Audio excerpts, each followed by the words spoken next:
要說沉浸戰鬥中最無腦的武器是什麼？那必須得是這把抗戰大刀。我用虛無長劍打怪的時候，還得放幾個奔山裂地斬，然後閃避一下啥的。而抗戰大刀就不同了，一拿到手上，縱使對面有千軍萬馬，直接就是提刀上去狂點左鍵就完事了，不需要任何的操作。那麼咱們所需要用到的技能全部搞定之後，可以再把我的装備給升級一下了。不过想要升级裝備的话，咱們需要先去一趟磁化洞穴，因為日食套想要升级成救贖者套的话，是需要用到基鐵之心的，而基鐵之心需要打磁化洞穴的磁控機兵啊。不過還好，咱們家附近就有個现成的磁化洞穴，好吧，我們下去完成一下任務就行了。一鸣相惜磁场洞穴应該完成了吧？我现在可以可以兑換這個磁場洞穴關卡珍珠了，兄弟們，8顆綠寶石就能兌換，走吧。來吧，召喚這個磁場洞穴的關卡珍珠，在第3波會有一只磁控機兵啊，穩定出怪，這樣咱們就不用到磁場洞穴到處找它了。然後前面2波的怪都非常的弱，咱們直接幾個奔山裂地斬給他帶走，好吧？坐下 ，OK， 輕鬆拿下前2波，接下來可以面對磁控機兵了。咱們先把邊上的2個小怪給解決一下。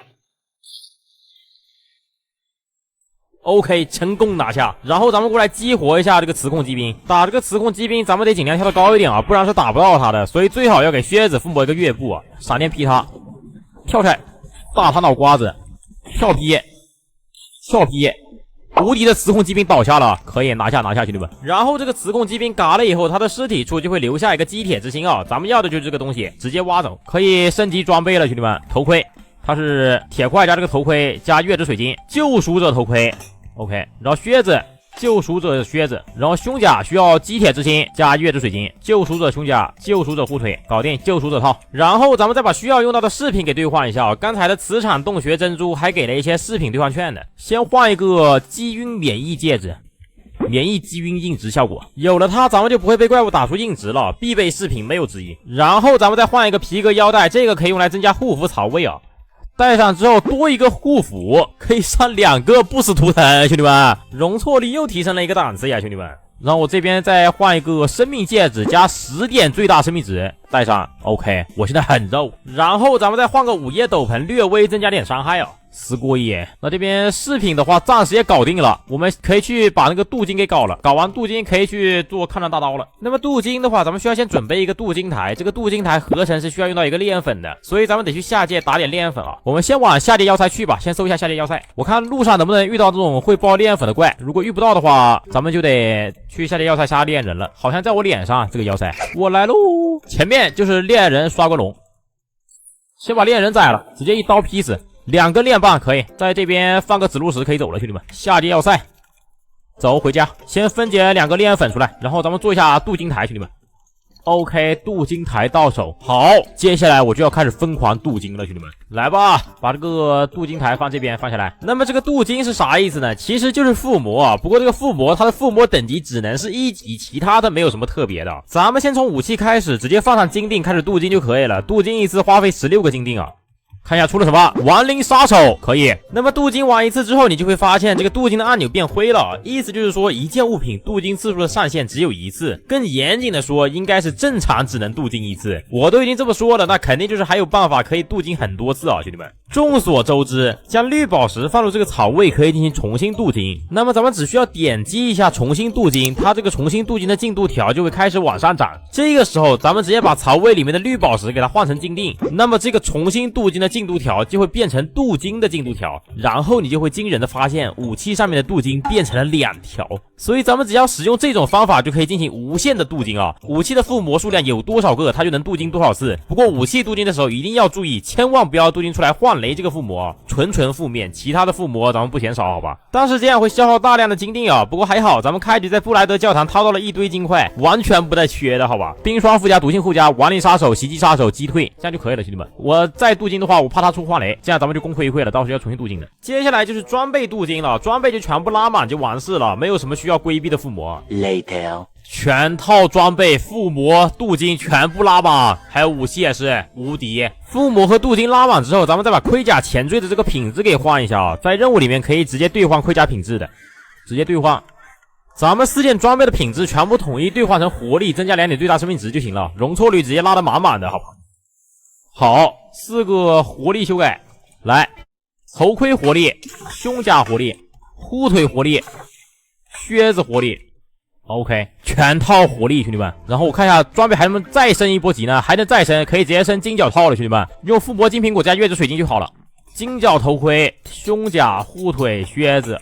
OK，nice， 装备拉满了，兄弟们，毕业之前最顶级的装備了，兄弟们。OK， 以咱們目前的戰鬥力，已經可以去討伐紅石巨獸了。那麼為什麼要去討伐紅石巨獸呢？因為這個整合包最無腦的數值武器抗戰大刀，需要用到紅石巨獸掉落的紅石勳章來合成啊。距離我1500米，這個距離咱們邊上正好有隻木漆羽龍啊，直接給它餵個生牛肉就可以馴服了，用來幫咱們跑圖，比馬的速度快多了。咱們直接把馬的鞍拿過來給它用啊，帶上鞍就能騎了。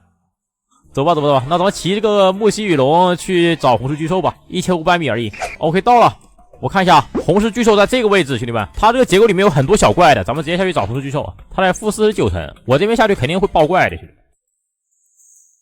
啊，你看已經開始爆怪了啊，不過沒事啊，就這點小怪，我不是隨便亂殺吧？來，直接開殺。我看看是你們猛一點還是我猛一點啊？全殺啊，全部拿下。OK， 下去找紅石巨獸這個位置。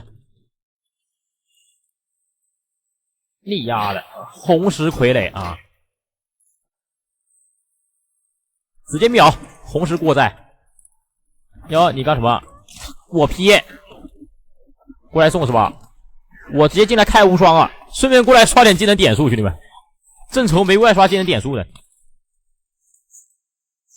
直接下去打紅石巨獸吧，我再磕個附魔金，哦不是，我再磕個金蘋果。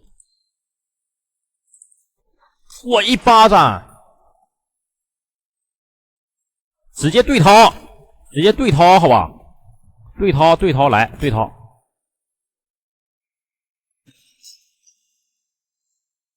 以咱們目前這身裝備，只要不被他的這個紅色機關打中，就是隨便拿捏他了。躲一下，躲一下，回個盾。OK， 你死期一到，直接砸你一下。躲一手，最後200血，不要再掙扎了。OK， 拿下隕落的巨象，拿下了，兄弟們。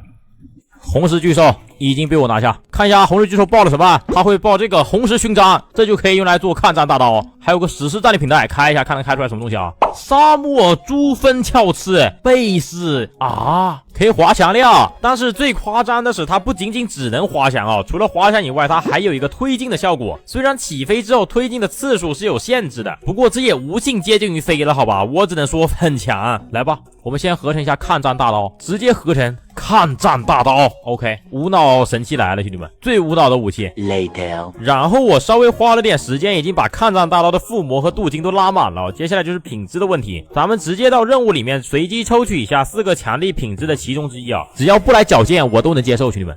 看一下，邪惡加 15% 的攻擊傷害還可以，邪惡我也能接受，兄弟們。來吧，把它詞條改成邪惡，好。